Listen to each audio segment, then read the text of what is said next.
जय हिंद एवरीवन। आप सबका आपके यूट्यूब चैनल राष्ट्रीय सेवा पे स्वागत है। आप सबको पता है आज 23 जनवरी जिसको सेलिब्रेट किया जाता है पराक्रम दिवस, करेज डे।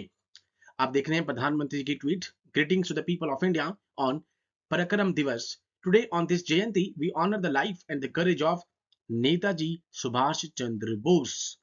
डन। तो आज हम सारे के सारे fact with respect to Netaji Subhash Chandra Bose इस सेशन में पढ़ेंगे।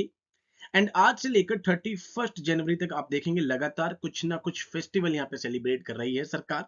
9 दिन का ये पूरा एक यहाँ पर फेस्टिव सीजन है। बिकॉज 23 के बाद आपको पता है 26 अभी हमारे पास रिपब्लिक डे आ जाएगा। उसके 3 दिन बाद ही 29 को बीटिंग द रिट्रीट सेरेमनी आपके पास आ जाएगा। डन। तो आज हम डिस्कस करेंगे सारे facts with respect to Netaji Subhash Chandra Bose जो हमारे एग्जाम पॉइंट ऑफ व्यू से इंपॉर्टेंट है। Okay, let's start. सबसे पहले ये कब स्टार्ट हुआ था, बिकॉज इस तरह के स्टेटमेंट वाले क्वेश्चन आपके पास आ सकते हैं।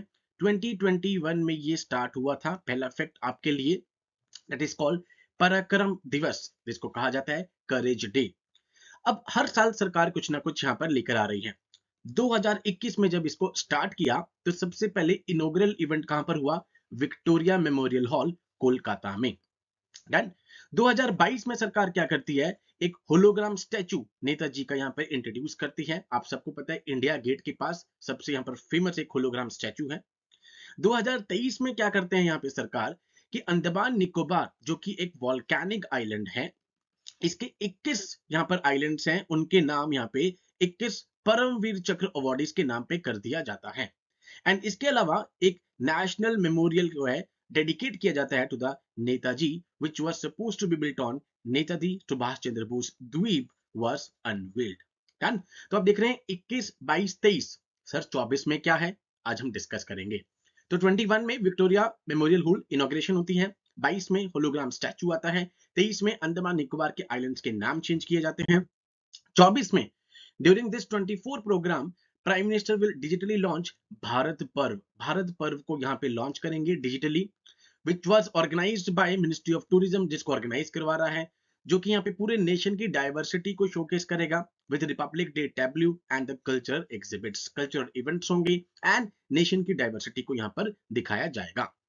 2024 जो कि 127वीं बर्थ एनिवर्सरी है, 127th birth anniversary of Subhash Chandra Bose. Done. Subhash Chandra Bose, इनका जन्म हुआ 23 जनवरी 1897 कटक, 1897 कटक में, उड़ीसा में। क्लियर? उड़ीसा उत्कल प्लेन हमारे पास आता है, उत्कल प्लेन आता है यहाँ पे। ठीक है, ओके। नाउ नेक्स्ट, ये 3 फैक्ट्स हैं, ये ऑल इंडिया रेडियो न्यूज से लिए गए हैं। ठीक है, हम ये डिस्कस नहीं करेंगे कि सर इनकी डेथ पे अभी भी कुछ ना कुछ कंट्रोवर्सीज हैं, कुछ हैं, उन पे हम नहीं जाएंगे, बिकॉज ये डीडी न्यूज से ही डाटा लिया गया है। Netaji was born in Cuttack, Orissa, हमने पढ़ा उड़ीसा हो गया है। 23 जनवरी आज ही का दिन। उसके बाद इन्होंने आजाद हिंद फौज बनाई, ये बहुत इंपॉर्टेंट है आपके एग्जाम के लिए, 21 अक्टूबर को 1943। इसके बाद 18 अगस्त 1945 को प्लेन क्रैश, यहाँ पे कहा जाता है कि इनकी डेथ हो गई थी।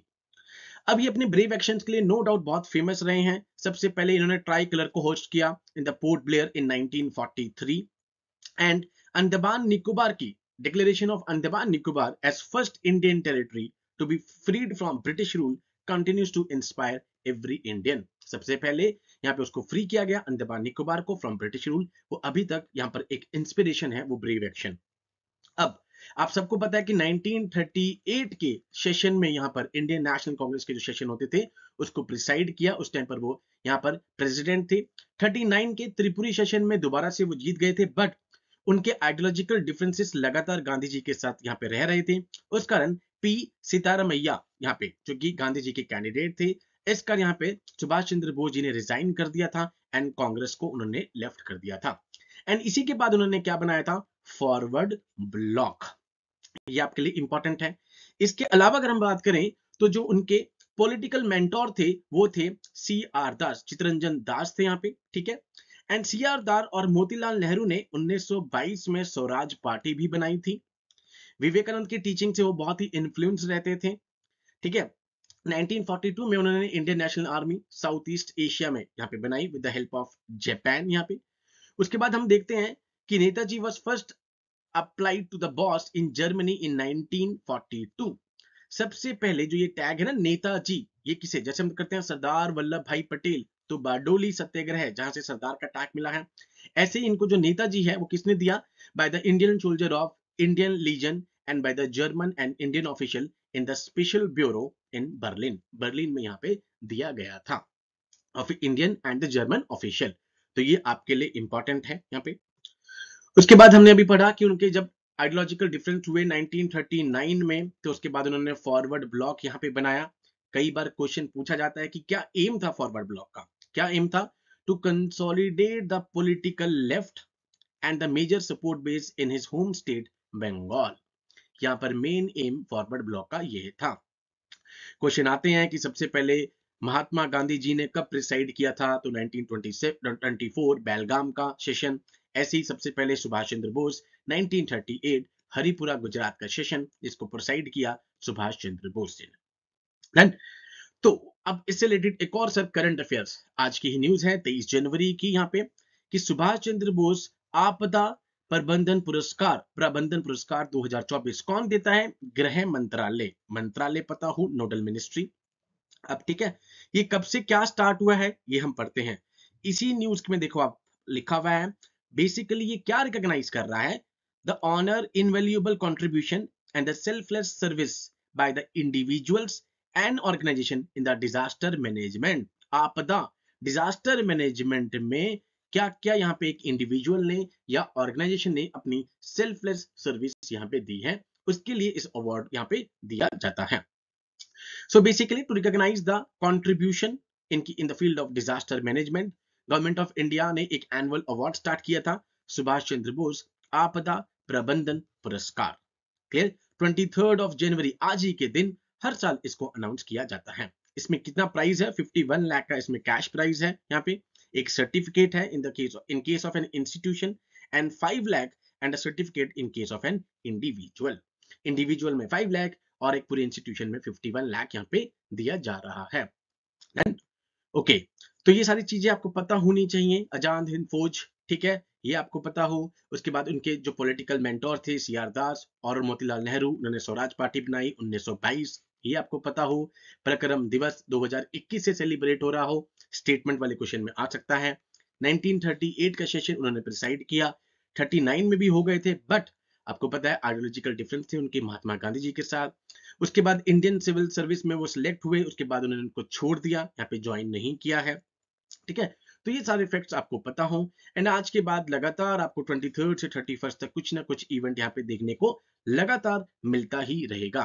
कभी बीच में नेशनल वोटर्स डे आएगा, आई थिंक 25 जनवरी को यहाँ पे नेशनल वोटर्स डे आ जाएगा आपके पास।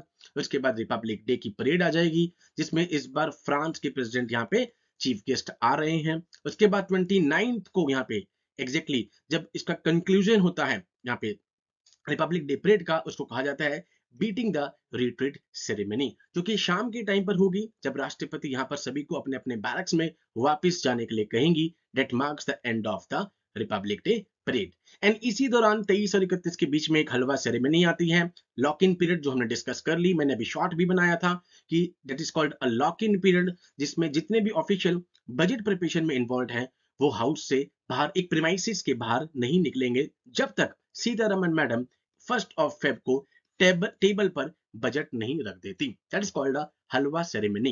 एंड लास्ट बजट को या तो इंटरिम बजट के नाम से जाना जाता है, या फिर सरकार उस टाइम पर जाती है वोट ऑन अकाउंट। जल्दी ही आपको इसके डिफरेंस के ऊपर शॉर्ट हमारे चैनल राष्ट्र सेवा पे मिल जाएगा। So with these words, I conclude my today's session. Jai Hind to all. Take care.